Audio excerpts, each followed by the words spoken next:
Ашулы әйел автобус ішін басына көтеріп, қасында тұрған қызды қаға-соға қарғап-сілеп, келесі аялдамадан түсіп қалды. Қыз жылы жымиып қала берді. Әлгі әдепсіз әйел басыңа әңгір таяқ орнатты ғой, бір ауыз жауап қайтармағаның не деді көліктегілер. Бәріміз өмір деген көлікте келе жатырмыз. Ол кісі өз аялдамасында түсіп қалды. Сіз келесі аялдамада түскелі тұрсыз, ал мен соңғы аялдамадан түсем.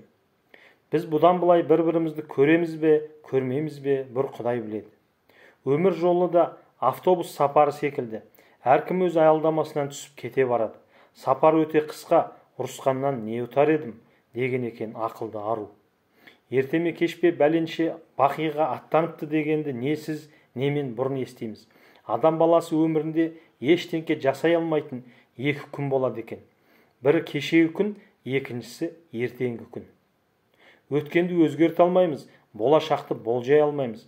Бүгінімізді бағалайық, бір-бірімізге жылу сыйлайық.